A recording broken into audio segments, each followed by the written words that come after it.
In an empty subway car, a woman staggered back against the seat. Everyone thought she was too drunk to understand what was going on, but no one knew she was actually waiting for the thief to take the bait. A young man in a baseball cap moved closer.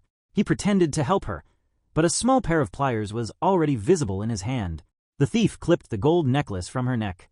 He sliced open her handbag, trying to grab whatever else he could find. Not far away, Officer Jiho had been watching the whole thing. He was waiting for the right moment to step in. But before Jiho could move, the woman who seemed to have passed out suddenly opened her eyes. She was not a drunk passenger at all. She was Officer Yuna. Before the thief could react, Yuna flipped him to the ground. She pulled out her handcuffs and cuffed him with practiced ease. Jiho walked up and grabbed her hand. He tried to ask which department she was from, but Yuna mistook him for the thief's accomplice. She turned on him at once and cuffed him too. In the middle of the chaos, the thief seized his chance and broke free. He bolted into the subway crowd. Yuna chased after him in high heels, but chasing him straight through the station would not be enough. Yuna read his route at a glance. If he made it past the escalator and through the shopping area, he would reach the exit. So she cut through another passage and blocked him before he got there. The thief turned and ran again, but every way out had already been sealed off. By the time he reached the final exit, Yuna was waiting in front of him. His eyes widened in fear, and a second later, he collapsed on the spot. Jiho had come to catch the thief. Instead, he had been handcuffed in public by Yuna. The harder he struggled, the worse the scene became, and the more humiliating it looked. Worse still, his colleagues arrived at exactly the wrong time and saw everything. Jiho secretly swore that if he ever saw Yuna again, he would not let her get away with it. But he had no idea this misunderstanding would pull them back together so soon. The next day, Yuna brought the thief she had caught the day before to the police station for questioning. When Jiho saw her walk in, his confidence vanished. Every tough word he had said the day before suddenly meant nothing. By instinct, he bent down and hid under the desk. While he hid, Yuna calmly explained the case to Jiho's two colleagues. She pointed at the thief beside her and said he was the man nicknamed Grasshopper. The name stopped Jiho cold. Grasshopper was not an ordinary thief. He was a repeat offender. He had once stolen from passengers right in front of TV reporters and humiliated the entire subway police unit. Back then, Jiho's superior, Chief Gong, had personally brought reporters to the scene. She had done it to promote the safety of the subway system. As it happened, the filming location was on the route Jiho was responsible for. Before filming began, Chief Gong took out her plaid handbag and reminded Jiho that this demonstration was extremely important. Nothing could go wrong. Several ordinary passengers cooperated with the drill. Jiho's two colleagues played the pickpockets. Jiho's job was to catch them on the spot. Once the official drill began, the two pickpockets had barely made their move. Jiho reacted immediately. With a few clean moves, he subdued both of them. For a moment, the subway police looked sharp and professional. Warm applause filled the subway car. But as soon as the applause died down, the day fell apart. When Chief Gong tried to take out her wallet and continue her speech, the wallet was gone. A strange mark on Chief Gong's pants caught Jiho's eye. With one glance, he recognized it as the mark left by Grasshopper. That one name threw the subway car into chaos. Everyone hurried to check their belongings. That was when they realized all their wallets were missing. The same mark had appeared on their clothes too. The reporters at the scene immediately posted the incident online. A shoot meant to promote subway safety ended up embarrassing the subway police in front of the public. Chief Gong ordered the subway police team to search the entire train. She believed the culprit had not escaped the car yet, so they had to find him. But even after every passenger was searched, the wallets were still nowhere to be found. Even worse, the police discovered a dead body under one of the seats. People had not even recovered from the mass theft when a murder case suddenly broke out right in front of them. The reporters rushed to cover it, and the news spread across the country in no time. After returning to the station, Chief Gong was forced to hold an emergency press conference. In front of the media, she promised to catch the criminal within 3 months. If she failed, she would resign and take responsibility. That news caught Yuna's attention. At the time, the subway system was recruiting new officers. She jumped at the chance and attended the interview. She even brought the thief she had caught with her, hoping to prove what she could do. After giving her report, Yuna went looking for Jiho. She found him trying to hide in a corner. It was as if hiding could erase all the embarrassment. When Jiho noticed Yuna approaching, he hurriedly covered his face with both hands. But once he stood up straight, he immediately returned to his usual serious expression. Jiho coldly told Yuna to enter the interview room. His attitude told Yuna this would not be easy. Inside the interview room, Jiho said nothing. He only placed a sheet of paper in front of her. The paper clearly stated that she had failed the exam. Yuna refused to give up and begged him to give her one more chance. Jiho looked at her coldly and asked why she wanted to join the subway police so badly. Yuna explained that she had come as a member of the Subway Enthusiasts Association. She said she loved the subway.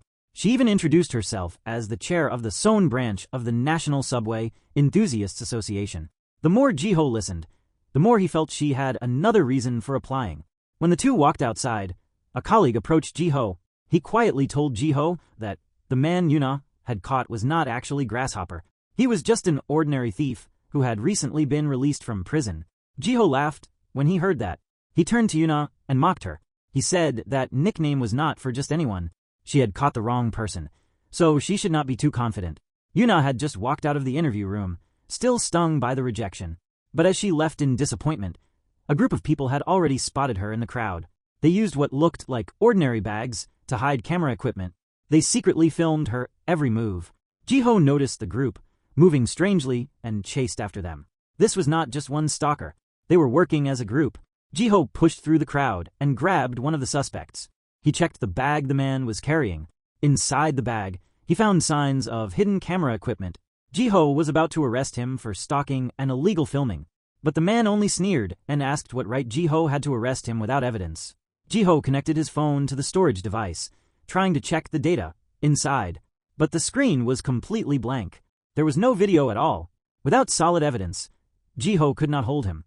After getting away from the police, the group quickly gathered again. They eagerly pulled up the video they had just recorded and uploaded it online without hesitation. The secretly filmed video spread rapidly.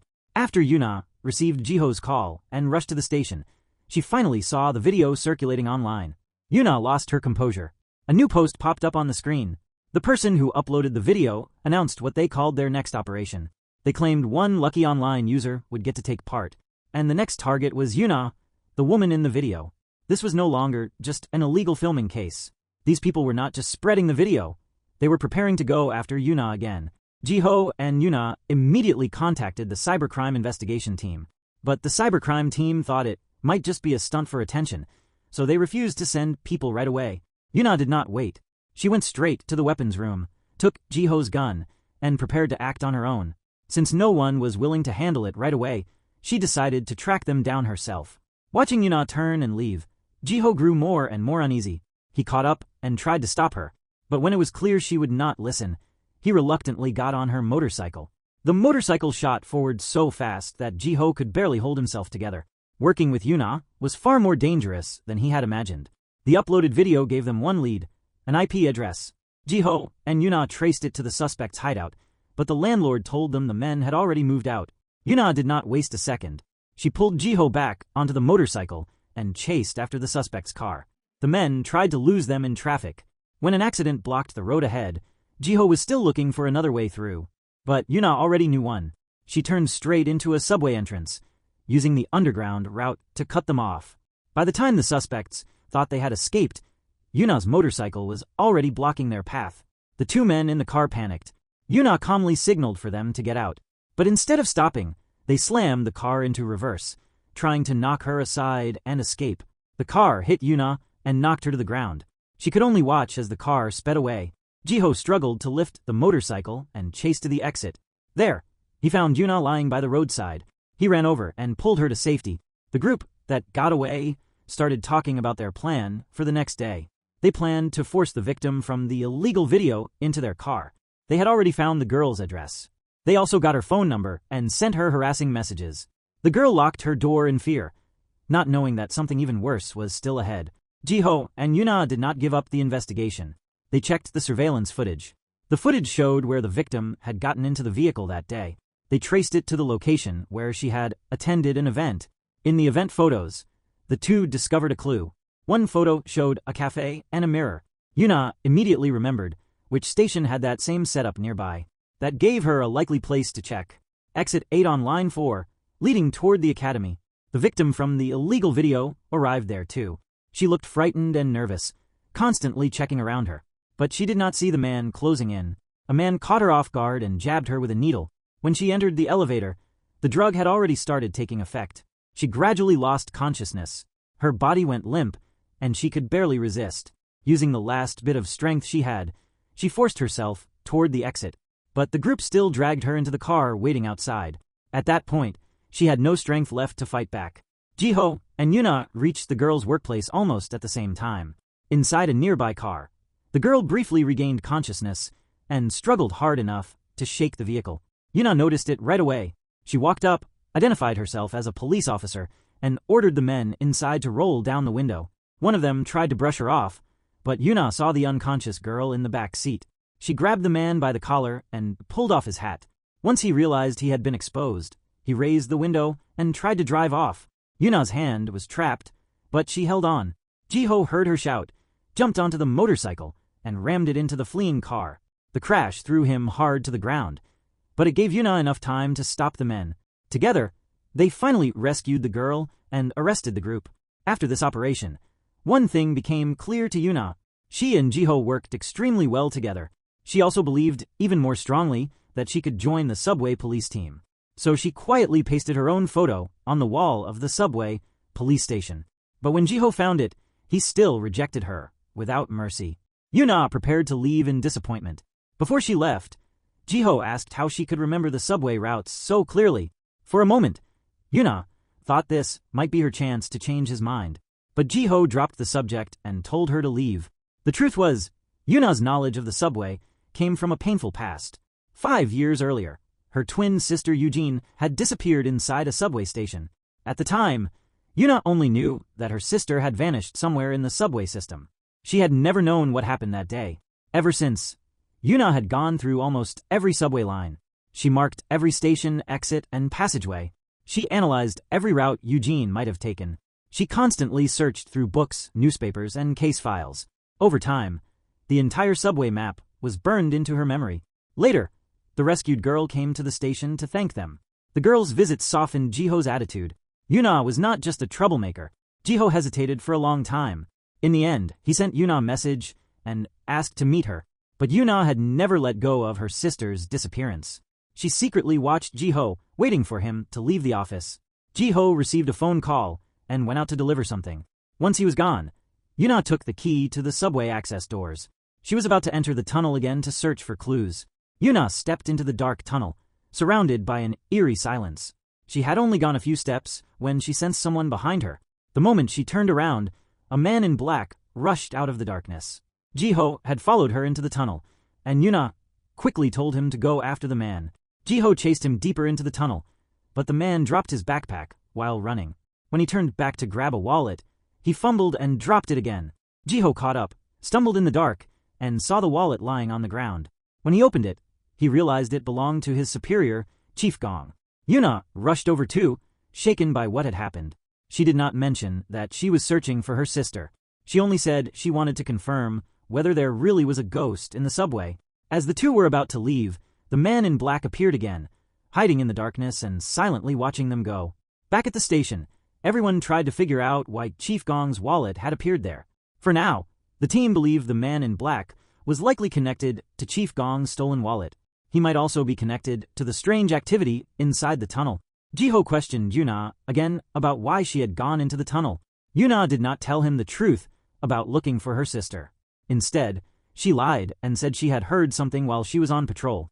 Jiho grew even angrier at her answer and warned her sternly that the tunnel was extremely dangerous. Yuna still did not understand why he was reacting so strongly. Then she heard a coworker say that another officer had once gone into the tunnel while chasing a criminal and ended up in an accident. The story left Yuna feeling deeply guilty. Jiho warned her again that she was never allowed to enter the tunnel again. He snatched the key from her hand. Then he told her that if anything like this happened again, he would send her back to her original unit. Not long after, Yuna noticed a strange man on the street. The man kept secretly watching the woman ahead of him, but he did not realize Yuna was watching him too. Yuna was so focused that she accidentally knocked over the package in an elderly man's hands. Jiho hurried forward and helped the elderly man gather up the scattered items. They had no idea yet that this small collision would cause a much bigger problem. The elderly delivery man went to a storage locker inside the subway station. There, he picked up the package he was supposed to deliver. The sender was the tattooed man, the same man Jiho and Yuna would soon identify as Mark. The pickup went smoothly, but he was elderly and in a hurry to make the delivery. When he left, he accidentally dropped his phone on the ground. On the subway, someone took out a phone and aimed it at a woman to take pictures. Yuna mistook him for a hidden camera offender and immediately rushed forward to stop him. Just as she was about to handcuff him, Jiho stopped her and called the man team leader. Yuna realized she had gone after the wrong person. The team leader had actually been taking photos as evidence. The real hidden camera suspect was another man standing beside him. The team leader walked over with a grim face and grabbed the real suspect by the arm. Jiho's face turned serious because he knew a scolding was definitely coming. Sure enough, the team leader criticized him for failing to manage the rookie properly. He also criticized Jiho for being too controlling in the way he worked. Jiho lowered his head and listened. The two of them apologized again and again.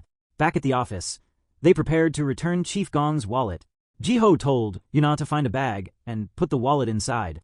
The elderly delivery man from earlier walked into the office. The moment he saw Yuna, he explained why he had come. His phone was missing. After Jiho recognized the elderly delivery man, he warmly took the package from his hands and invited him to sit down. The elderly delivery man's package ended up beside the bag, holding Chief Gong's wallet. When he left, he grabbed the wrong bag by mistake and walked out with the wallet. Jiho had no idea anything had gone wrong. He carried the remaining bag to Chief Gong's office, expecting to be praised for recovering her wallet. But when Chief Gong opened the bag, her wallet was nowhere inside.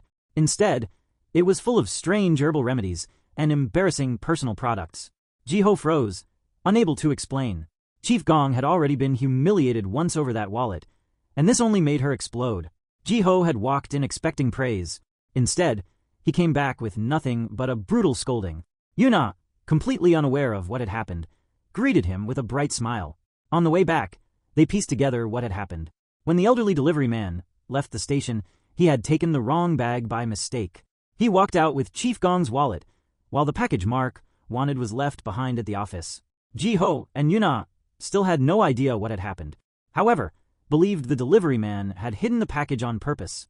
No matter how hard the old man tried to explain, Mark refused to let him go. Jiho and Yuna arrived at the elderly delivery man's workplace, but the courier office was already closed. Through the glass, Yuna spotted his lunchbox lying on the floor and immediately sensed something was wrong. She grabbed a nearby fire extinguisher. Jiho tried to stop her, but Yuna smashed the glass door without hesitation. They managed to rescue the old man, but Mark had already escaped. After the elderly delivery man was saved, Jiho thought back to everything that had happened that day. During the call, the elderly delivery man mentioned that the package might have been taken by mistake. That detail bothered Jiho, so he opened the package to check it. Inside, he found drugs. Jiho's first reaction after seeing the drugs was to contact the narcotics unit immediately, but Yuna believed that since they were police officers, they should arrest the criminal themselves. Her courage did not earn Jiho's praise. Instead, it brought criticism. Jiho thought she was too reckless. Before doing anything, she had to think clearly and could not drag herself and the people around her into danger. Jiho still did not know about Yuna's only family member. Her younger sister, who had always depended on her, had disappeared 5 years ago and still had not been found. Jiho was just about to leave when Yuna noticed the note on the elderly delivery man's lunchbox. The note said the elderly delivery man's son was making his father's favorite soybean paste soup that night. Yuna looked at the note, and her eyes slowly reddened. She turned to Jiho and said the elderly delivery man had family too. She asked Jiho if he had ever thought about who families like that were supposed to rely on. For some people, when something happens to their family, they have no one else to turn to. The police are the only ones they can ask for help. If even the police refuse to take one extra step, those people can only stay trapped in pain. They returned to the police station to verify Mark's information, but Mark was extremely careful and had left almost no trace for them to follow. So they thought of the storage locker the courier had visited. The storage locker clue quickly led them to the errand boy's name. The errand boy who had delivered the package was also brought in. While they worked the case, Mark was hiding inside a nightclub. Jiho rushed to the nightclub, ready to catch him. But a woman clung to him. He finally managed to get away from her and was about to leave when the woman snatched his handcuffs. After a struggle, Ji-ho finally took the handcuffs back, but the woman grabbed the stun gun from his waist. The woman, who was not in her right mind, pulled the trigger and shocked Ji-ho. Luckily, Yuna arrived in time and stopped her from attacking Ji-ho again. There, they also found out where Mark was. The two of them quickly locked onto the private room where he was. When they reached the door, Yuna rushed straight inside. After entering, she sat beside the group and pretended she was there to buy drugs. Then she deliberately shouted that she wanted the goods. The group looked her over and eventually took out the drugs. Once Yuna saw that the drugs were out, she immediately made her move. One of them mocked her, saying she did not look like someone who had ever touched this stuff. The next second, Yuna threw the drugs in her hand straight at them. When they saw the drugs scattered everywhere, everyone panicked. Yuna used the chaos to take all the drugs. After the two of them left, she told Ji-ho to take the drugs and run to exit 9 of the subway. Ji-ho did not fully understand what Yuna meant, but he still did as she said. The route led him straight into a dead end. The group was about to surround him. Yuna appeared in time and turned on the water, sending it rushing toward the crowd. The group scattered and dodged the water. Ji-ho used the chance to break through and slide over to Yuna. When Yuna nearly slipped, Ji-ho caught her from behind. Because of that slip, Ji-ho and Yuna ended up standing very close. They were soaked from head to toe. They briefly looked at each other, and the atmosphere fell quiet. After returning to the police station, they began questioning the errand boy. While they questioned the errand boy, Mark also found the elderly delivery man and subdued him. At first, the errand boy refused to say anything, but when he learned that stealing drugs could bring a 30-year sentence, he was immediately terrified. So he told them everything he knew. He had never actually met Mark before. He had only run errands for him and handled the things in the bag according to his instructions. Still, he did provide an important clue. Whenever Mark helped smuggle drugs, the payment would be hidden under a vending machine for him to pick up. Not long after the errand boy finished talking, he received a call from Mark. Ji-ho and the others got a new clue from this. Mark would go collect the money in 1 hour. Now, they had to find that vending machine as quickly as possible. Yuna had already memorized the entire subway line, so she quickly narrowed down the possible locations. Ji-ho organized all the related routes and sent the information to their coworkers. Their coworkers helped with the search. Soon, they found the vending machine where the money could be picked up. After waiting for a while, the police finally spotted Mark. 2 officers quietly followed him and found his hideout. Inside, Mark was threatening the elderly delivery man and forcing him to hand over everything. After Yuna arrived, she deliberately shouted at the elderly delivery man and told him to put the things down. She did this to draw Mark's attention. Ji-ho circled around to the back and used the chance to subdue him from behind. The two worked together perfectly, allowing Ji-ho to control Mark. Ji-ho was just about to show off to Yuna when something suddenly went wrong. Mark grabbed the sharp spear, lunged at Ji-ho, and took him hostage. He turned back toward the elderly delivery man and shouted for him to hand over the item. He clearly had not given up. He even still wanted to attack the elderly delivery man. Yuna fired the first shot of her life and hit Mark in the leg. After firing, Yuna was still extremely nervous. Just as Yuna thought Ji-ho had been stabbed, he stood up unharmed. The spear had pierced the box inside his coat pocket instead. Only then did Yuna realize the box had saved his life, and she slowly came down from the shock. That night left Yuna unable to sleep. It looked as if she was keeping an eye on Ji-ho. In reality, she was constantly looking for a chance to get the key. While the two of them were eating ramen, the key in Ji-ho's pocket accidentally slipped out. The moment the key fell beside the pot, Yuna kept a straight face and took the chance to grab it. She quickly put the lid back on the pot and made an excuse to carry the ramen away so Ji-ho would not notice. The two of them started arguing in the office. Neither of them noticed that a man in black had already appeared outside the door. The man in black silently watched them and even took out a camera to take photos. Even more strangely, Eugene's photo flashed through his mind. That seemed to connect him closely to her disappearance. But when Yuna left, she unexpectedly ran into Officer Seonmi. Seonmi was a police officer in charge of Eugene's disappearance case. And Seonmi also knew Ji-ho. Yuna was worried Seonmi would accidentally let it slip that she had taken the key, so she quickly made an excuse and left. Ji-ho still did not know why Yuna had risked taking the key. She had done it so she could continue searching for clues about Eugene's disappearance. But because Eugene had autism, the police had never truly taken the disappearance case seriously. The investigation had been delayed again and again. Elsewhere on the subway, a gray-haired middle-aged man cried out that his wallet was missing. He suspected everyone around him and frantically searched through other people's bags. Ji-ho and Yuna happened to see this scene. Ji-ho did not want the other passengers to be disturbed, so he stepped in to control the situation first. The man was extremely emotional. He cried and shouted, saying he had to find his wallet. He only began to calm down after a man buying CDs walked over. At the station, they finally learned the reason. The man's name was Uncle Choi. He would calm down whenever he heard music, because that melody reminded him of his son. After learning what had happened, Uncle Choi apologized to the police and left the station.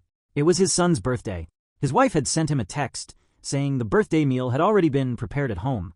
Uncle Choi was worried something had happened to his son. He ignored the cars speeding by on the road and rushed straight across. He first comforted his son, then immediately questioned the loan shark boss about why he had come to the school. The loan shark boss said he was only there for one reason. He wanted to remind Uncle Choi that the tuition had not been paid. He pulled Uncle Choi away. Before the situation could settle down, Uncle Choi's son's friends arrived too. The children could tell those men did not look like good people, and they began looking at Uncle Choi strangely. With everyone staring at him, Uncle Choi's son felt deeply embarrassed. Uncle Choi knew the man in front of him was the loan shark boss. He did not want his son to get scared, so he hugged him and pretended the man was just his friend. The loan shark boss shoved Uncle Choi's hand away and took off his watch as if he was about to attack right there.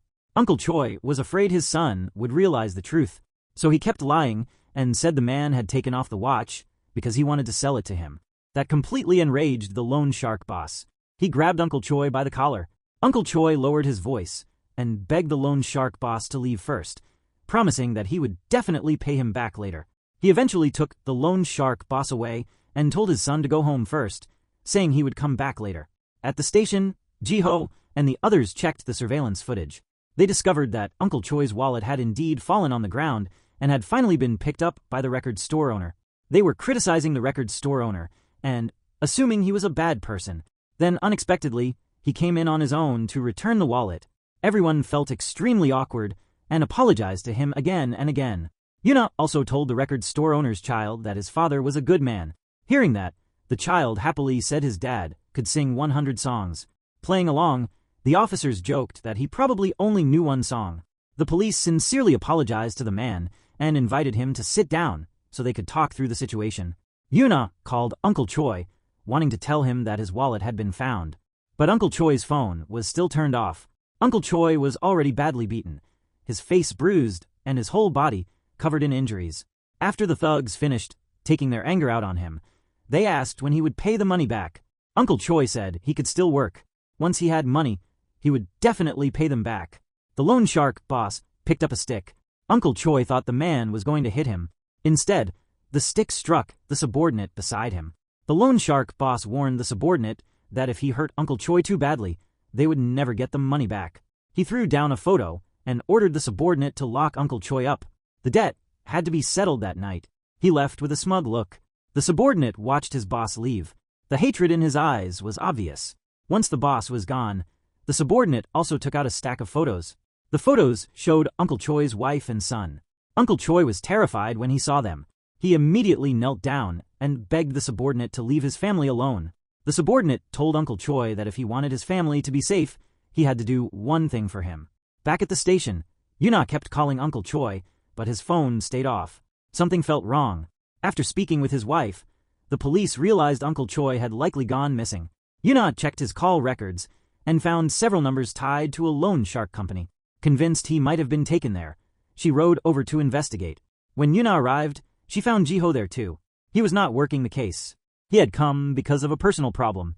His mother had damaged a nurse's equipment, and the hospital wanted 10 million won in compensation. As a police officer, Ji-ho knew going to a loan shark was risky, but with no easy way to pay, he had been pushed into a corner. Then his mother appeared and called him officer. The woman was Ji-ho's mother. She had Alzheimer's, and her memory had gotten much worse. She often mistook Ji-ho for her husband as a young man. 10 minutes earlier, she had become convinced that the nurse in front of her was trying to steal her husband. That was what led to the incident. Ji-ho needed to find a way to fix the problem for his mother. He took out the loan shark boss's business card. The card said that repayment within 7 days would be interest-free. Ji-ho needed the money to pay for the damages as quickly as possible, so he began considering taking out a loan. But then he heard the terms. This kind of high-interest loan looked like nothing but a trap. He wanted to borrow 10 million, but he would only actually receive 6 million, while the remaining 4 million would all be counted as interest. And there was no way he could pay it back within 7 days. A familiar voice came from outside. He looked out the window, and sure enough, it was Yuna. Ji-ho froze in fear.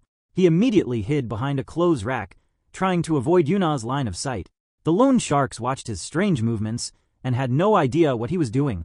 She entered the loan shark company and calmly sat down on the sofa. The boss asked what she wanted. She answered that she was looking for someone. Ji-ho mistakenly thought Yuna had come looking for him, and panic took over. If she found out he had come there to borrow money, he would never live it down. While Yuna stepped forward to pressure the loan shark boss, she quietly blocked Ji-ho from view. Ji-ho seized the chance and slipped into the wardrobe. Yuna took out her work ID and showed it to the loan shark boss. She told him that many police officers had already arrived outside and that the area had been surrounded. She pressed the loan shark boss, asking whether Uncle Choi was there. But the loan shark boss still refused to say anything. Yuna glanced at the loan shark boss and walked straight toward the wardrobe. As she looked in that direction, she asked whether someone was inside. The loan shark boss did not dare say anything and just glanced toward the door. Yuna caught the loan shark boss's nervous glance. Before she could open the wardrobe, the man hiding inside rushed out. The loan shark boss used the chaos to grab the money and run. Yuna entered the room. There, she found Uncle Choi lying on the floor. She was just about to help Uncle Choi up when he shoved her into the wardrobe beside them.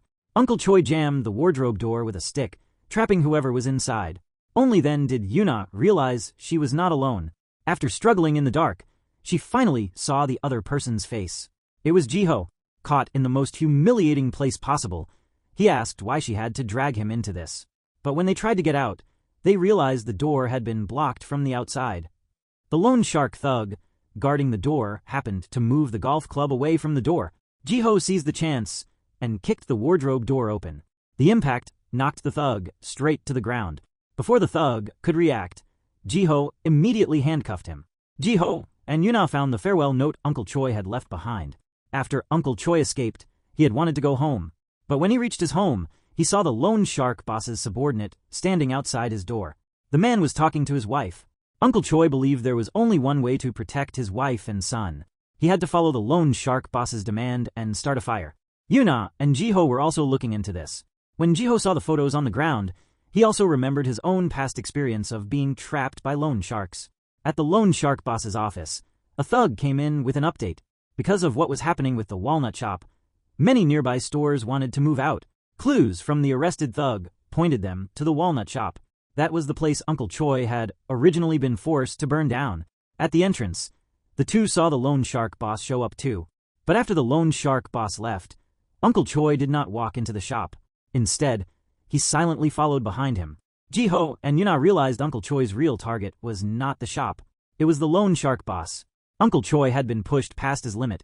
Escaping the debt was no longer enough. He wanted to remove the man threatening his wife and son. Yuna could not understand why he had suddenly changed targets, but Ji-ho connected it to the earlier conflict between the thug and the boss. The thug hated his boss, yet still craved his approval, so he had used Uncle Choi to do the dirty work for him. When the loan shark boss noticed Uncle Choi following him, he turned around, ready to threaten him again. But this time, Uncle Choi pulled out a gun. The loan shark boss froze. Only then did he realize Uncle Choi had really come for him. Ji-ho and Yuna soon lost track of Uncle Choi and the loan shark leader. They searched the station but found no sign of either man. With no other lead, Ji-ho turned to the subway surveillance team and used the cameras to track them down. By then, Uncle Choi had already forced the loan shark leader to the edge of the railing. The loan shark leader was afraid Uncle Choi would do something reckless, so he offered to lower the interest rate for 2 months. But Uncle Choi had not come for a lower interest rate. He wanted the loan shark leader gone for good. The loan shark leader looked down at the drop and begged for mercy, even promising to erase all the debt. But to Uncle Choi, the loan shark leader's very presence meant his wife and son would never be safe. He was not backing down this time. When begging did not work, the loan shark leader immediately switched to threats. He told Uncle Choi that even if something happened to him, his men would keep collecting the debt. Uncle Choi's family still would not have a peaceful life. But Uncle Choi's next words completely enraged the loan shark leader. It turned out the thug had already told Uncle Choi what to do. If Uncle Choi did as he was told, his family would be left alone. The trap became clear to the loan shark leader. Even his own men wanted Uncle Choi to get rid of him. While he stood there stunned, Ji-ho reached them. Ji-ho urged Uncle Choi to think about his wife and son. When Uncle Choi saw him, his grip on the gun loosened. Ji-ho did not rush forward. He kept his distance and slowly talked him down, using his son to pull him back from the edge. At last, Uncle Choi lowered the gun. The loan shark leader seized the chance and ran off in disgrace, leaving Uncle Choi alone by the railing. By now, the debt had pushed Uncle Choi almost past his breaking point. Facing Ji-ho, he opened up about the pain he had carried all these years. He said this world was too exhausting. His 8-year-old son had never even owned a proper toy. His wife had never had a single peaceful day. The debt had crushed him until he could hardly breathe, and he no longer knew how to keep going. After saying this, Uncle Choi lost control and tried to jump from the railing. Yuna arrived in time. In her hand was the CD with the song that had been playing from the CD seller's speaker. That song reminded Uncle Choi of his son. When he heard it, Uncle Choi slowly came back to himself. Yuna did not say much. She simply ran forward and quietly reached out her hand. Uncle Choi finally snapped back to reality. But just as he was about to climb down, his foot slipped. He almost fell. Luckily, Yuna held on to him tightly. Together, Ji-ho and Yuna pulled Uncle Choi back up. While they were saving Uncle Choi, Ji-ho's colleagues caught the fleeing loan shark leader. It turned out they had been waiting there for a long time under Ji-ho's instructions. Not only that, the thug was arrested too. In the holding cell, the loan shark leader started blaming the thug. Ji-ho and Yuna went to visit Uncle Choi afterward. Uncle Choi had stolen someone else's gold, so he still had to be detained for a while. Before they left, Uncle Choi asked the two of them for a favor. Ever since the thug had gone to see Uncle Choi's son had been mocked by his friends. Everyone said Uncle Choi was a bad person, but the boy never believed that. He kept telling them over and over that his dad was not a bad person. Wearing a neat police uniform, Ji-ho walked up to the boy. The boy heard someone call him and stopped crying. He asked Ji-ho if they had found his father. Ji-ho immediately told him they had. He also told the boy that Uncle Choi had helped the police catch a group of bad guys. Those people were truly terrible. After hearing this, the other kids all looked surprised and sympathetic. The other kids now saw Uncle Choi as a good person. Ji-ho took out a toy gun and said it was a gift Uncle Choi had asked him to deliver. But Uncle Choi was still in temporary detention, so Ji-ho had to come up with a gentle excuse to comfort the boy. He said the police still needed Uncle Choi's help, so they wanted to borrow his dad for a little while. The boy completely believed Ji-ho and immediately nodded.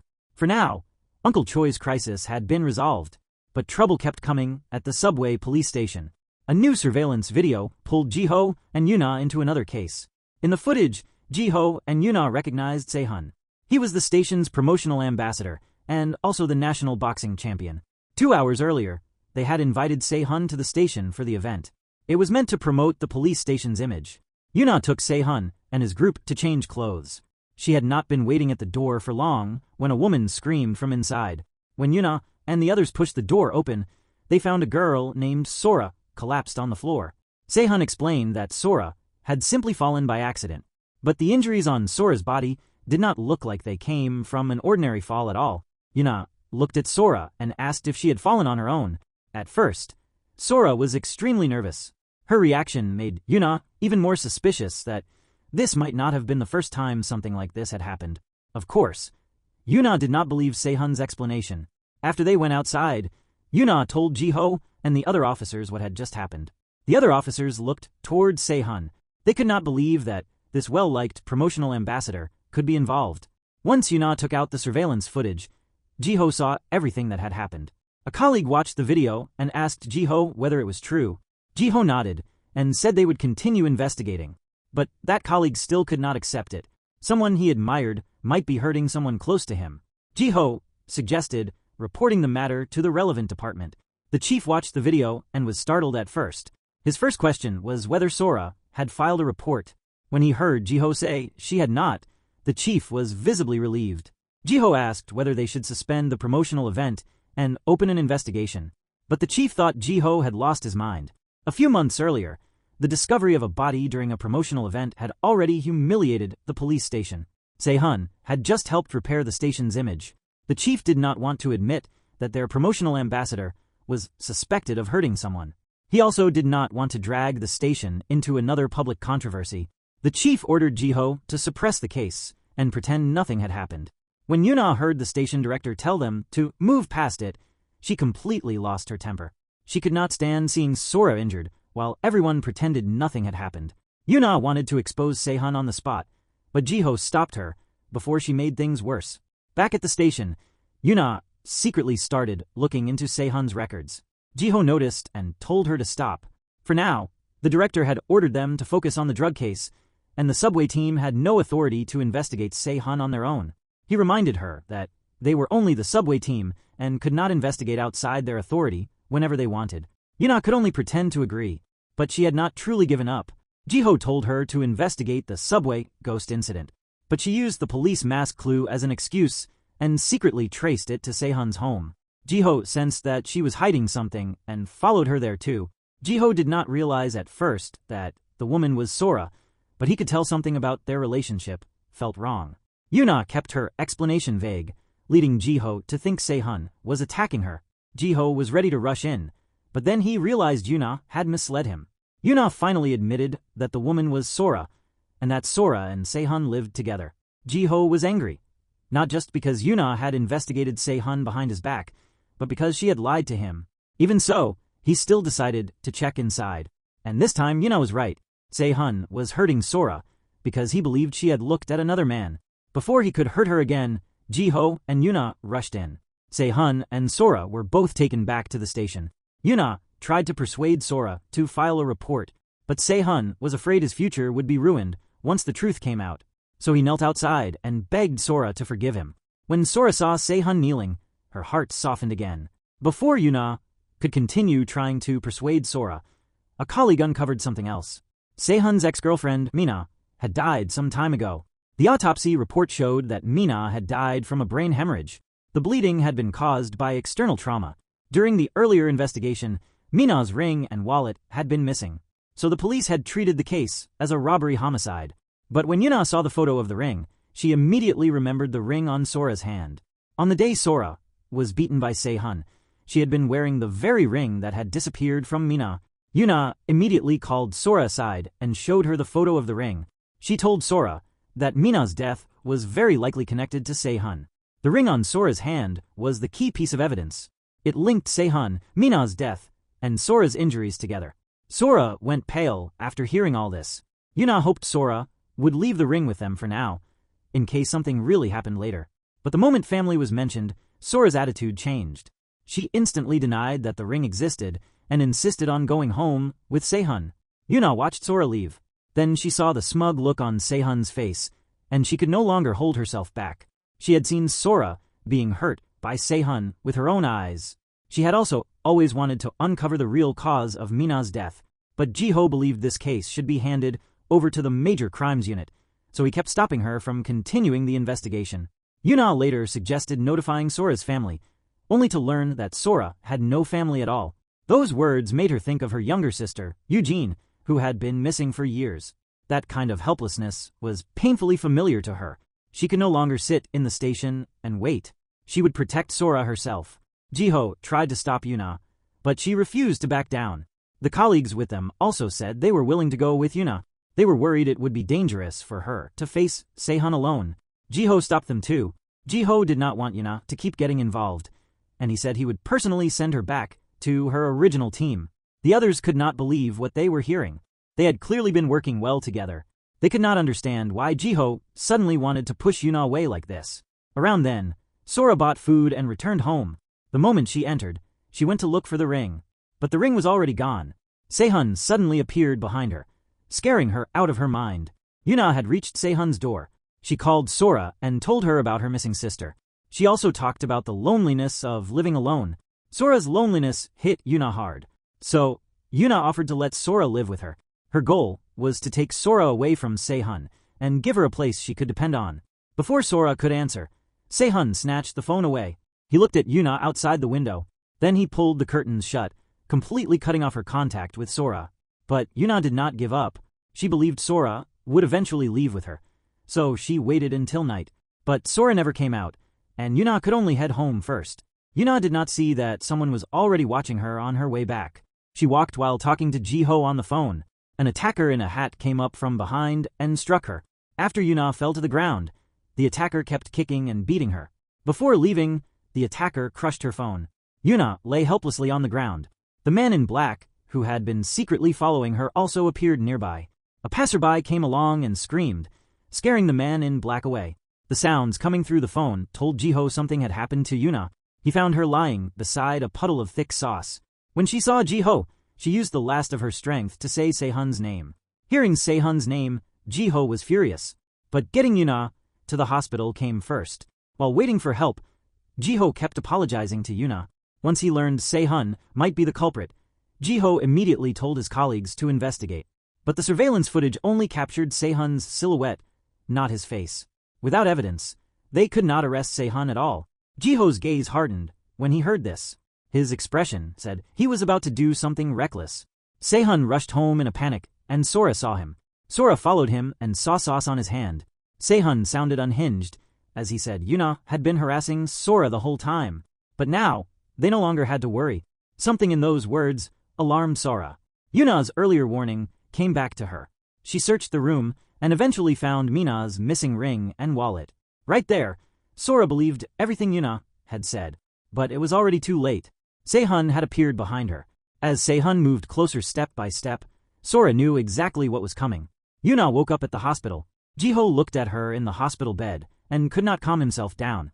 With no evidence to arrest Sehun, he was tempted to handle it his own way. He was not going to let Sehun off easily. They faced each other next in a boxing ring. One was a boxing champion. The other was a police officer. Neither of them backed down, and they charged straight at each other. But at first, Jiho was no match for Sehun. He fought back, but his anger made his punches too forceful. Sehun found an opening and knocked him to the ground. Sehun seized the chance and grabbed Jiho. Then he punched him again and again without mercy. He did not stop until Jiho was almost unconscious.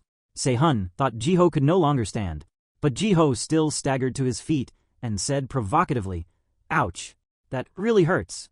Sehun hit Jiho hard again, but in that moment, the real pain did not come from the injuries on Jiho's body. It was the fact that Yuna had been hurt, and he had failed to protect her. Jiho finally exploded and lunged at Sehun. Jiho had trained in combat for years. Now he stopped holding back and found his chance to fight back. Jiho threw punch after punch, forcing Sehun to retreat again and again. Sehun fought back with everything he had, but Jiho seized the opening and drove him back with a heavy blow. Jiho attacked in rapid succession, finally knocking Sehun completely unconscious. After subduing Sehun, Jiho immediately went upstairs to look for Sora. He found her trembling by the window. When Jiho approached, Sora kept apologizing and saying she was wrong. Her body still would not stop shaking. Sora was taken away by ambulance. Sehun was also arrested. Several days later, Sora went to see Yuna. She apologized to her and thanked her. If Yuna had not kept showing up again and again, Sora might have ended up like Mina. Sehun might have hurt her too. Sora gave the ring and wallet to Yuna. She hoped Yuna could uncover the truth for the girls who had suffered. Before she left, Sora also gave Yuna a USB drive. When Yuna opened it, she saw footage of Jiho going after Sehun for revenge. Watching it, Yuna could not stop her tears from falling. When Jiho walked in, Yuna asked him how he had gotten the wounds on his face. Jiho only said he had fallen. He did not want Yuna to worry. But Yuna looked at him and began to truly worry about Jiho too. For the first time, Yuna saw that Jiho's impulsiveness had actually come from worrying about her all along. Jiho opened another video. In the footage, someone was attacking Yuna, and nearby, a man in black had been following her the whole time. Who exactly was this man in black? Why did he keep appearing around Yuna again and again? Sehun's case was temporarily over, but the questions left behind by the man in black had not been answered. The subway cases kept coming. Jiho spotted another suspect in the train car, a man eyeing a passenger's wallet. The man first sat beside a woman, acting as if nothing was happening. The woman's bag fell to the floor. He pretended to help her pick it up and slipped her wallet out of the bag at the same time. The thief thought no one had seen him, but Jiho had witnessed the entire thing. Wallet in hand, the The thief walked through several train cars. When he stopped, Jiho was still behind him. Jiho identified himself and demanded that he open his bag for inspection. But the man had come prepared. He pulled a hidden knife from his pocket. Then he tried to attack Jiho while Jiho was off guard. Luckily, Jiho reacted fast and blocked the strike. When the thief saw that the surprise attack had failed, he ran toward the subway station. Jiho chased him through the station, and the pursuit began. Jiho chased the thief out of the train car, and the thief bolted onto the platform. But the thief quickly changed direction and kept running down the platform. Just as the doors were about to close, he whipped around and rushed back into the train. Jiho could not get back on in time. He could only watch the thief leave. Jiho remembered Yuna was still on the subway. He immediately called her and warned her to watch out for the thief. He stressed again and again that the thief was extremely dangerous.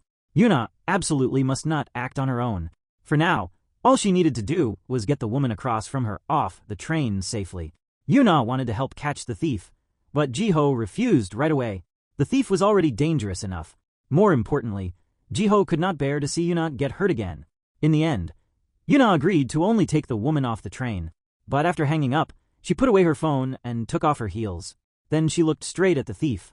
Jiho searched the station for Yuna in a panic. He was afraid she had ignored his warning. Jiho finally breathed a sigh of relief when Yuna appeared with the woman. Meanwhile, the police were investigating another missing woman. Her name was Jaime, and she was a live stream host.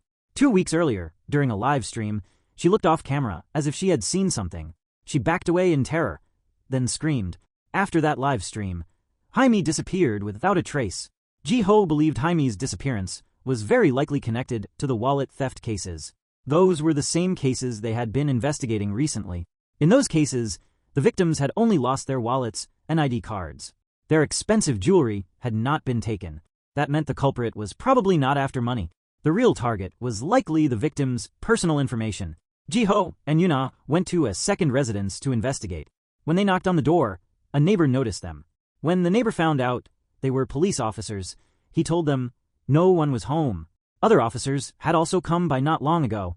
The two kept asking questions. After asking around, they discovered the homeowner was Jaime.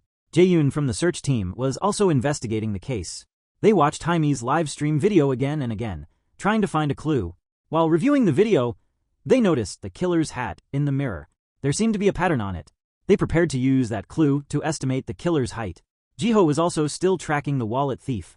The 3-month deadline was getting closer, but even after going through every investigation file he still found no breakthrough.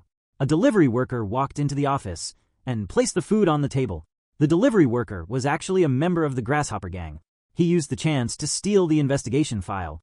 They wanted to know how far Jiho's investigation had gone. When they saw that Jiho had already traced the case to the doll manufacturing company, they immediately panicked. After Jiho finished eating, he discovered the investigation file was gone. Then he went to discuss the case with Jae-yoon. After going through the files, the two confirmed one thing. The day Jaime lost her wallet was also the day she disappeared. Their colleagues also confirmed, based on the clues, that the man was about 1.6 meters tall. Not only that, the pattern on the hat was clearly visible. When Jiho saw the pattern, he immediately thought of the thief who had worn the same kind of hat. While they were analyzing Yuna's attack case, Yuna stayed in the office by herself.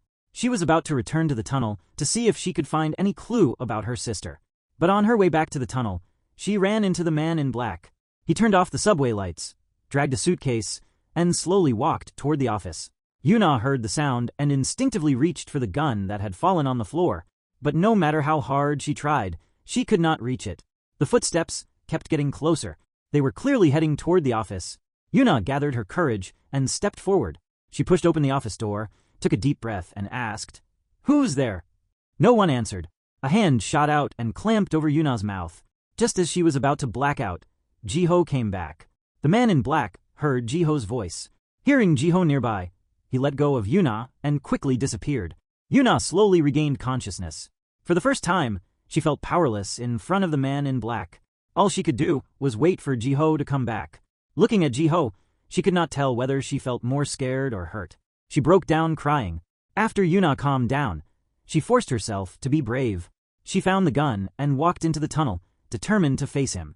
She wanted to find the man in black. She went straight to the tunnel entrance and shouted at him, asking why he had not gone after her first. After she calmed down, she returned to the scene. There, she found a piece of cloth. The cloth could be a clue, so she asked her colleagues on the search team to help investigate it. She hoped they could learn something from it. The police were still looking for the recently reported missing victims.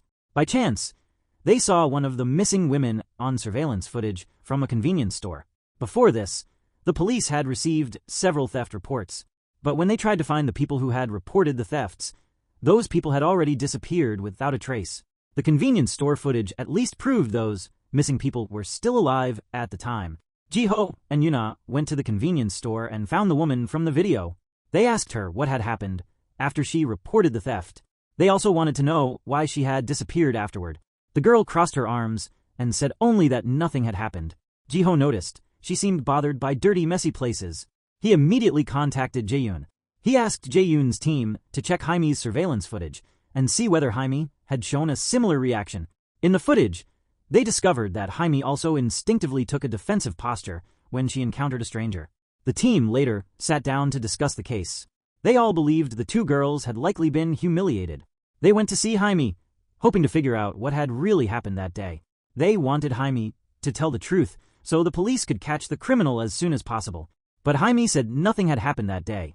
She only remembered making sure she had closed the door, yet someone had still somehow walked in. Maybe she had drunk too much that day and could not remember clearly. Hearing this, Yuna gently told Jaime it was not her fault. If she wanted to cry, she could cry. Jaime's words made Yuna think back to her own experience. Yuna spoke to Jaime with real understanding. She understood that helplessness, fear, and anger better than anyone. The pain of the past 5 years had changed Yuna. She understood how hard it was to carry that kind of hurt alone. She told Jaime that the attacker could not keep hiding in the dark forever. The police would only have a chance to catch him if Jaime told the truth. Telling the truth was the only way she could slowly start to move past that pain. Yuna felt Jaime had no reason to protect the person who had hurt her. Why could the offender escape as if nothing had happened, while the victim had to suffer alone? But Yuna's last few words angered Jaime instead. Jaime misunderstood and thought the police had come to her only to solve the case. Furious, she threw both of them out. The next morning, Yuna bought something and went to see Jaime. She brought a candle and a note. The note said Yuna had noticed every light in Jaime's home was on the night before. She thought maybe a candle would feel warmer than the lights. She hoped Jaime could slowly find her way out of that darkness. After reading the note, Jaime cried. Yuna's gesture finally made her lower her guard. Jaime eventually decided to tell the truth. In a video, Jaime finally admitted she had been assaulted. At first, she was terrified. She did not know when that person would come back. So hiding felt like her only option. But as time passed, her fears slowly turned into helplessness and anger, until she felt like she could barely breathe. The police soon saw Jaime's video online. Jaime told the internet what she had been through. She also said she was willing to help the police catch the criminal. After other victims saw the video, they also began reporting what had happened to them one after another. 3 girls gave similar descriptions of the offender. The first clue was that the offender worked at the subway station and was likely an electrician. The second clue was that the offender had a bandage wrapped around his ankle. Ji-ho asked whether the offender had limped when he walked. All 3 victims said no. The 2 thought for a moment. They came to the same conclusion at once. It was not an ordinary bandage. It was an electronic ankle monitor. The police quickly identified the offender and tracked his movements. The offender also heard passers-by talking about victims reporting him. He knew he had been exposed. He was just about to run when he saw Ji-ho and the others chasing after him. He had no choice but to turn around and flee back into the subway station. As soon as they entered the station, they discovered the electronic tracker's signal had disappeared. They found the tracker in the restroom. The offender had left the electronic device there to send the police in the wrong direction. That made the arrest even harder. They were short on manpower, but the subway station had 10 exits. An air raid siren rang through the station. Everyone remembered there was an emergency drill at the station that day. During the drill, civil defense personnel would temporarily guard the exits. In other words, they only had 20 minutes. They had to catch the criminal before the drill ended. Jae-yoon suggested assigning people to every exit, but Yuna believed the man likely had keys to many parts of the subway system. He was a station employee. He might not leave through an ordinary exit. Instead, he could hide somewhere outsiders could not enter. Then he could wait until the drill ended before escaping. Yuna immediately thought of the restricted areas inside the station. Since the offender worked there, he could hide somewhere ordinary passengers could not enter. Jiho wrote down the key locations, and the team split up to search staff rooms, storage areas, cleaning rooms, cables, and advertising spaces. With only minutes left before the drill ended, the pressure kept building. Finally, Yuna's team tracked the offender to a locker. One officer found him inside and moved in to arrest him. But just as she got close, the offender shoved her away. Cornered, the offender took off and knocked over a bucket. He ripped wires from the wall and pushed the exposed ends into the water. Then he threatened to make everyone let him go. Yuna could tell he did not really have the nerve to do it. She grabbed a nearby mop and pushed the wires back toward him. Everyone immediately shut off the power. The offender could no longer fight back and was subdued on the spot. Afterward, Jiho went to visit his mother. When he took out his phone to look at a photo, the housekeeper accidentally saw the photo of the man in black. She was instantly terrified. The housekeeper's reaction suggested she likely knew something about the man in black.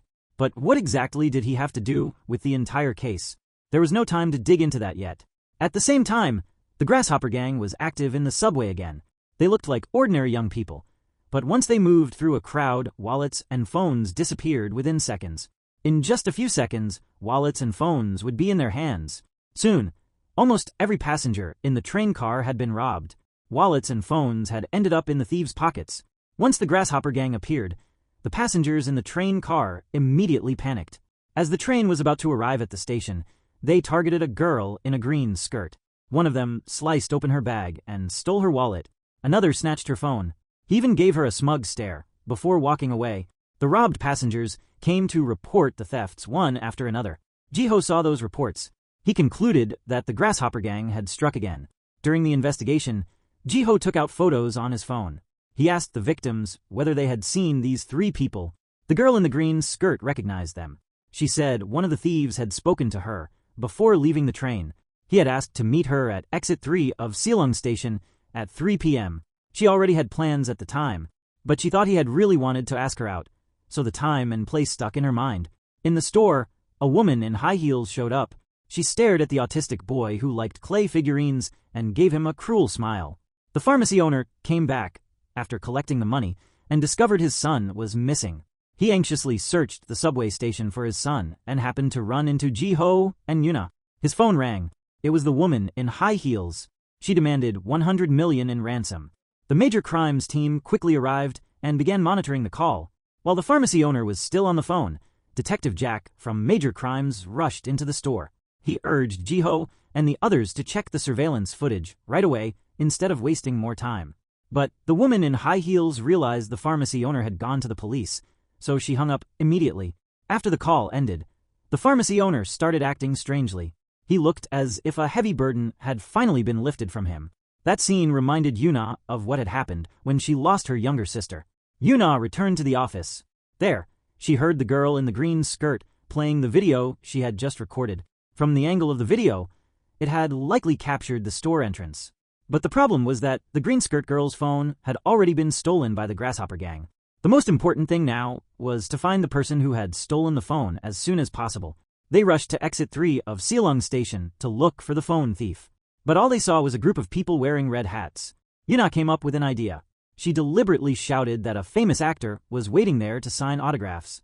After the crowd scattered, the Grasshopper Gang member hiding nearby finally stood out. When he realized he had been exposed, he immediately ran away. He threw his backpack into a garbage truck. The two chased the garbage truck all the way to the landfill. After searching for a while, they finally found the backpack. They successfully recovered the phone. Meanwhile, the police had already identified the woman in high heels. A group of officers went to arrest the suspect. After the police left, the pharmacy owner took the money and contacted the woman in high heels.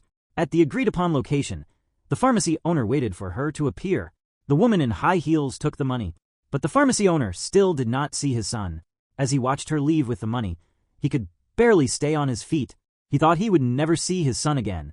But just as the subway train pulled away, he saw his son fall out of the train car. On the subway, the woman in high heels looked at the bag of money and proudly thought this deal had been easy. A phone rang inside the woman's pocket. By the time she figured out the sound was coming from her own pocket, it was already too late. Yuna had found her. Yuna asked why she was not answering the phone. The woman shouted for Yuna to let go, then shoved her away. But she had not run far before she saw Jiho already waiting in front of her. They only learned later that after Jiho found the woman's address, he still felt uneasy. So he had secretly placed a phone in her pocket. That hidden phone helped them catch her. In another case, a girl received a text message telling her to pick up her lost wallet. She had no idea this decision would put her in danger. At the police station, the officers realized this girl was very likely the subway killer's next target. The police immediately called her to stop her, but when she saw it was an unknown number, she did not answer. Dae-yoon could not reach the girl, so he had local police go to her home to check. The subway killer was extremely dangerous. He was the main suspect in the subway ghost case, which had already been under investigation for several months. The case only began to change after Yuna joined the police force. At that time, an officer contacted the girl's mother. From her, they learned the girl had already left to pick up her wallet. The police concluded the subway killer would very likely strike that day, so they called the girl again, but she was already on her way. When she saw the same unknown number calling again, she thought it was a spam call. Not only did she hang up, she also turned off her phone. This time, she was truly in danger. The police immediately launched an investigation, trying to find her before the killer could act. They first found out she had taken Line 3. They checked the stations where she might get off. They also considered the killer's habit of avoiding surveillance cameras. From there, they narrowed it down to several suspicious locations. Yuna kept analyzing the case and figured that the subway killer would most likely choose an equipment room. There were no cameras there, and it was close to an exit. It was the most suitable place to attack. The police split into 5 teams, with 2 people in each team. Then they rushed to the equipment rooms at different stations. The girl who had received the text had already arrived at the location chosen by the subway killer. It was the equipment room. With her guard completely down, she pushed open the door and walked inside. But the next second, she saw the attacker's face. Her whole body began to tremble. She tightly gripped the hem of her skirt. She sounded terrified and barely managed to call out, "Officer." A memory suddenly came back to her. It turned out she had also been a police officer before. She had once caught a subway criminal. She had also seen him holding a thin iron wire. The man clearly recognized her too, and he had already decided to go after her that day. In that moment, she remembered the lollipop that had fallen on the ground. Another clue also pointed to Yuna's missing sister, Eugene. A man with a twitching shoulder had once appeared near Eugene as well. Jiho and Yuna rushed back to the control area. Just as Yuna was about to pry the door open, someone came out from inside. The room had already been turned into a restroom for the cleaning staff. The cleaners told them the real equipment room had been moved to another hallway. When they got there, they found the worst possible scene. The victim was lying on the floor, with a dark red pool beneath her, barely alive. Yuna was sure the subway killer could not have gotten far. She immediately chased after him and searched everywhere around the area. She came within inches of him again, but he slipped away. The killer had slipped out of her reach again. The victim was rushed to the emergency room. For now, the doctors managed to keep her alive. Anger hit Yuna hard. As she stood in front of the victim, she swore she would catch the killer no matter what. That night, she and her colleague went back to the door Yuna had found. The 2 of them used a chainsaw to cut through the door Yuna had found. Inside, they found a lot of wallets, with IDs and letters next to them. All of those things belonged to the women who had already been murdered. In a panic, Yuna searched through the remaining wallets. She was desperate to see whether any of them belonged to her sister Eugene. She kept looking until the very last one, but she never found Eugene's wallet. That gave her a small sense of relief. At the very least, it meant her sister might still be alive. While they were still inside, the subway killer entered the tunnel too. The open door told him the police had found his hiding place. With that many wallets in one place, he was very likely a thief himself. Or he was connected to a gang that specialized in theft. Nearby, the 2 of them opened a box. Inside were a floral dress and a pair of red shoes. Yuna saw that the dress was missing a piece near the collar. They checked the sizes of the shoes and the dress carefully and figured they were most likely children's clothes. On the wall, they found another clue left behind by the subway killer. It was a wall covered with photos of the victims. One of those photos somehow pointed back to Yuna's sister, Eugene. The moment Yuna saw that clue, she lost control. Regret rushed over her, and tears slid down her face. After they left, the 2 of them reported all the evidence they had found to their superior. The investigation team collected the evidence from the scene and reported the situation to headquarters. Ji-ho and Yuna explained to Ji-yoon why they suspected the subway killer was a thief himself. The previous cases all had the same pattern. Each involved a stolen wallet and a victim. That made them suspect the subway killer was probably connected to the Grasshopper Gang. But to prove that, they still needed more direct evidence. The police later recovered more than 20 wallets at the scene. They extracted residual DNA from the wallets and compared it with DNA from the items Ji-ho and Yuna had previously found in the trash can. After comparing the results, the police believed the subway killer was very likely a member of the Grasshopper Gang. The police immediately began putting up wanted posters. The wanted posters even made it to the Grasshopper Gang. Several gang members sat down and questioned each other. They were trying to figure out which one of them was the subway killer the police were looking for. One of them told whoever the real killer was to come forward, but no one raised a hand. Everyone said they had not done it. Another one thought this was a trap set by the police. He thought the police wanted them to turn on each other and expose one another. The leader responded by punching a mirror and shattering it. The other two were terrified. Once the leader was gone, the other two could not shake the thought that he really did look like the subway killer. So the two of them discussed it and decided to run. The man in the white hat split off and went to the hospital. A doctor had once prescribed him medication that could suppress his emotions. Could he be the real culprit? Elsewhere, the woman who owned the shop was looking for change to give back to the bald man in front of her. When she looked down at the wanted poster, she recognized him and froze in fear. The bald man seemed to notice the wanted poster in her hand too. Once the bald man was gone, the female shop owner called the police right away. Ji-ho received the report right away. He notified 2 colleagues. Then he told Jae-yoon that they already knew where one of the 3 men was and had also figured out where the other 2 were. The police used cell phone GPS to lock onto the 3 men's locations.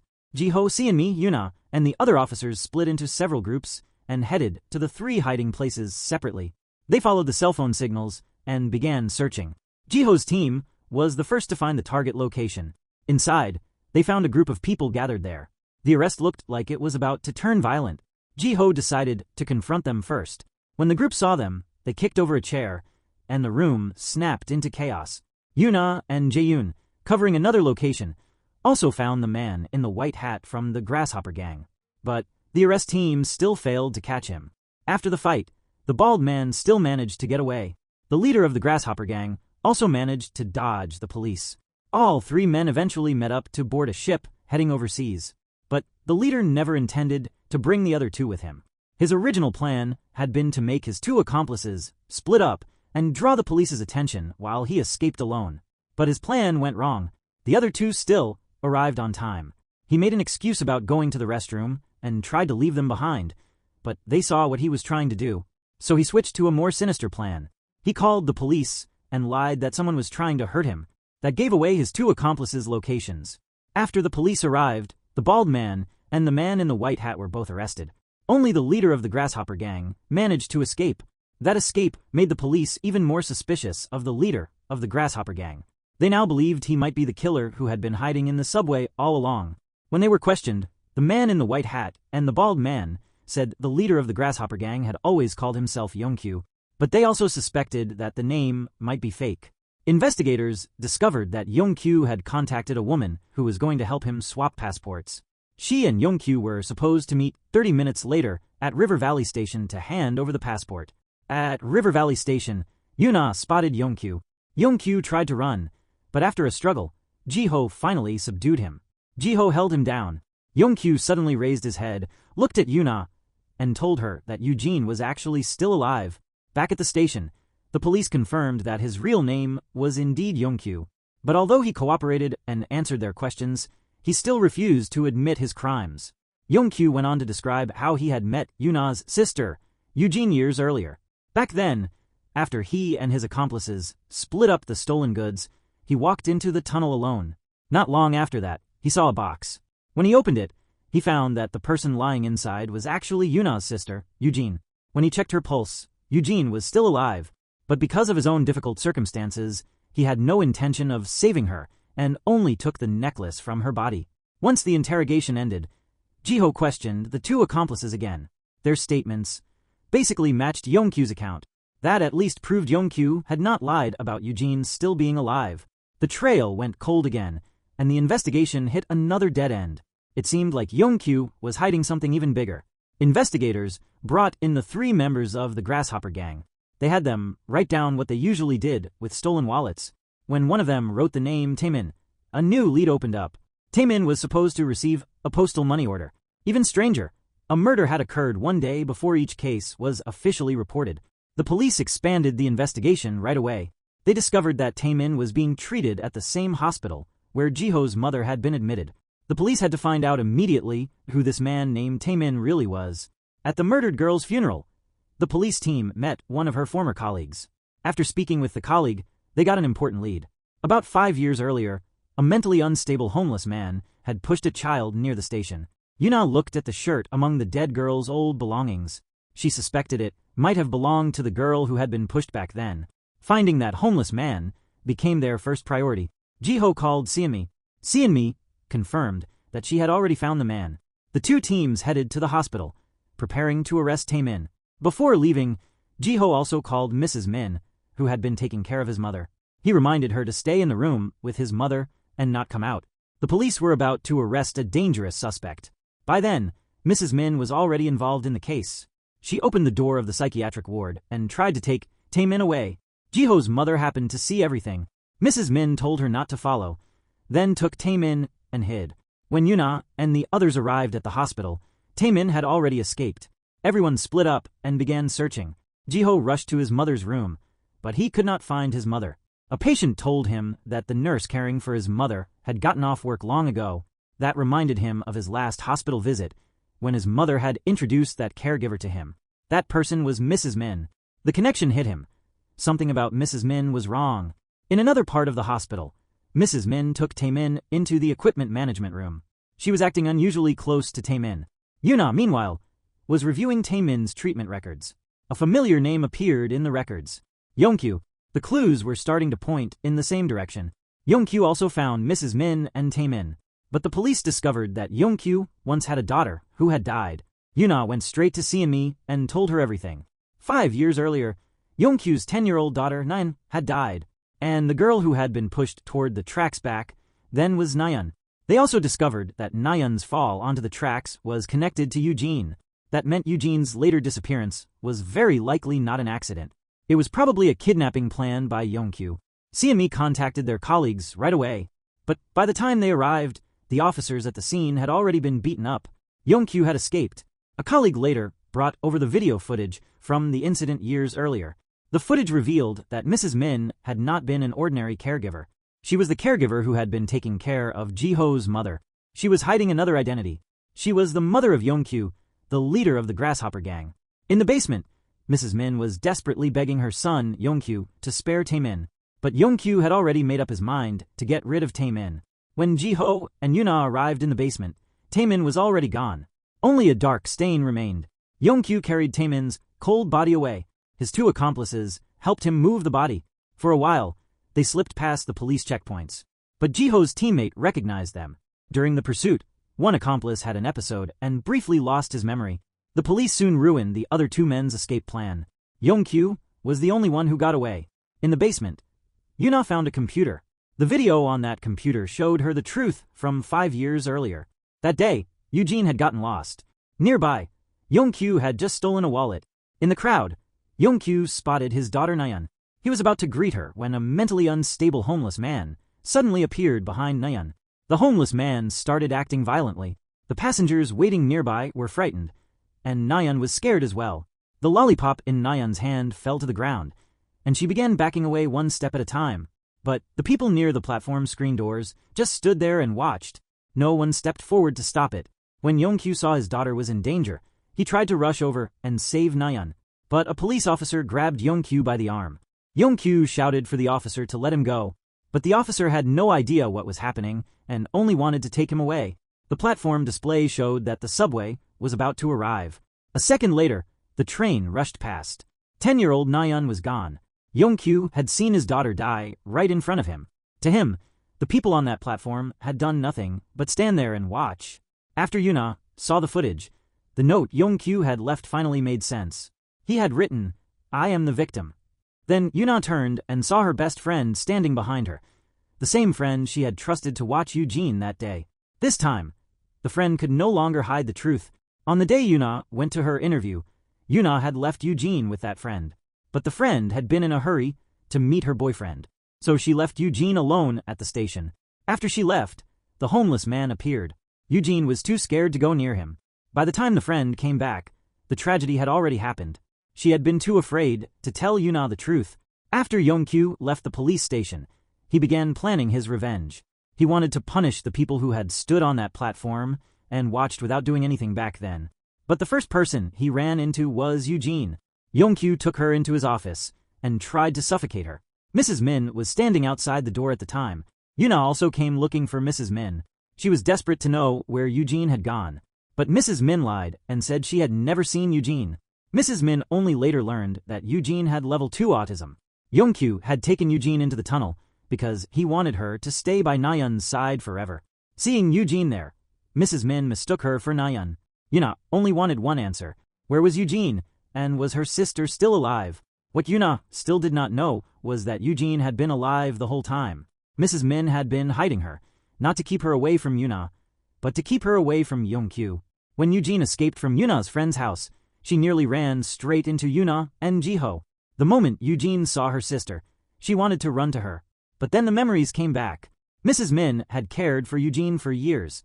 She had comforted her after nightmares and treated her almost like her own granddaughter. To Eugene, Mrs. Min had become family too. So even though Eugene wanted to go back to Yuna, she hesitated. But at the last second, she turned back and hugged Mrs. Min. She was afraid that if she left, Mrs. Min would be hurt. Because of that brief hesitation, the sisters missed another chance to reunite. Mrs. Min took Eugene to a psychiatric hospital and left her there for the time being. While Mrs. Min was still giving instructions, Jiho's mother walked in. She witnessed the entire thing. Jiho's mother urged Mrs. Min to turn herself in, but Mrs. Min calmly told her that the real culprit was no one else. It was Mrs. Min's own son. Those words brought something back to Jiho's mother. She slowly came back to herself. Then she remembered everything Jiho had sacrificed over the years to take care of her. In a panic, Mrs. Min begged Jiho's mother to let her go, then shoved her away. Jiho's mother fell and hit her head against the baby stroller beside her. She lost consciousness on the spot. By the time Jiho arrived, his mother had already woken up. Her lips trembled as she called Jiho by name for the first time. For a brief moment, she truly recognized her son. For the first time in years, some of Jiho's pain seemed to ease. When Yuna arrived, Mrs. Min quietly led her to the rooftop. There, Mrs. Min finally told her the truth. She had hidden Eugene, but not because she wanted to keep the girl for herself. She had done it because she knew Yongkyu would eventually come after Eugene. In Mrs. Min's eyes, Eugene was the last person Yongkyu could use to complete his revenge. If he found her, he would hurt Eugene right in front of Yuna just to make Yuna suffer. Before Mrs. Min could reveal where Eugene was, Yongkyu appeared. Yuna aimed her gun at him, but Yongkyu only smiled. He mocked her, saying they were no different because both of them had been driven by hatred. Yuna refused to become like him. She lowered her gun, took out her handcuffs, and tried to arrest him properly. But Yongkyu attacked first. He grabbed Yuna by the throat and choked her until she blacked out. Mrs. Min stood nearby, watching it happen in despair. She looked at her son and cried out his name in pain. But Yongkyu coldly said he was cruel by nature. He took out the sharp butcher's tool again and pointed it at his own mother. He roared that she did not deserve to be his mother, not after hiding Eugene from him. No one had meant for it to happen. Mrs. Min completely broke down. She believed every tragedy had started because of her. She believed she would only bring more pain to the people around her. In her despair, she began to think about ending everything. Then footsteps came from the stairwell. Yongkyu dragged the unconscious Yuna away. Mrs. Min sat alone on the rooftop railing. She watched her son walk away. There was no hatred in her eyes. All she had left was one last bit of hope. She looked one last time in the direction her son had gone. With everyone watching, she threw herself over the railing. Mrs. Min was gone. For a moment, everything around Yongkyu seemed to stand still. Eugene appeared in front of him. Yongkyu's hatred still had not faded. He tightened his grip on the butcher's tool. Its tip pointed straight at Eugene. His eyes were filled with pain, but also with madness. But Eugene called out, "Grandma." Yongkyu froze. Those two words stopped him completely. For one brief moment, the hatred inside him seemed to fade. Jiho pulled the trigger without hesitation. The gunshot rang out, and Yongkyu fell to the ground. Eugene was frightened and turned to run. Yuna ran after her. They ran all the way toward the subway station before Eugene stopped. Yuna stood there, holding back her tears. She begged Eugene to wait for her, but Eugene only turned back and looked at her. She silently walked away and disappeared on the other side of the tracks. Yuna could only stand there, unable to speak. Yuna could tell that Eugene still had not healed. Eugene was not ready to return to her side. The subway ghost case came to an end. Yongkyu was dead, and the chaos around the case slowly died down. The city seemed peaceful again, but the people who had lived through everything would not heal that quickly. Jiho and the others did not give up searching for Eugene. They posted missing person notices everywhere, hoping she would see one someday. Eventually, Eugene saw one of the notices in the newspaper. That same day, Jiho happened to run into her. Eugene was still afraid of Jiho, but Jiho's sincerity and gentleness slowly helped her lower her guard a little. After Jiho let go of her hand, Eugene still chose to run away. To anyone watching, it might have looked as if Eugene still could not forgive Yuna. But Eugene was not rejecting her sister. Eugene only wanted to return to Yuna on her own. She did not want Yuna to keep worrying and blaming herself. Late that night, Yuna fell asleep from exhaustion. When she woke up, she found Eugene sleeping across from her. Eugene spoke first and said she had missed Yuna. Yuna's tears instantly welled up. She broke down and pulled Eugene tightly into her arms. Through her tears, she told Eugene that she had missed her too. They had endured so much loss and pain, but in the end, the two sisters had found each other again. They chose to stay by each other's side and start a new life together. After everything they had survived, Jiho stopped hiding his feelings for Yuna. In a quiet moment, he finally said what he had held back for so long. He took out a necklace and gently put it around Yuna's neck. The gift was not expensive, but it showed the feelings Jiho had kept hidden for a long time. Jiho proposed to Yuna. He hoped to spend the rest of his life with her. Yuna did not say much. She simply looked at him, slowly smiled, and nodded yes. That night, the two of them sat side by side on the rooftop, quietly looking up at the sky. For a little while, they were able to set the past aside. When their eyes met again, Jiho and Yuna kissed gently. There were no grand promises in that kiss, but it felt like they were telling each other they would keep moving forward together. That's where we'll leave this story today. Thank you for watching.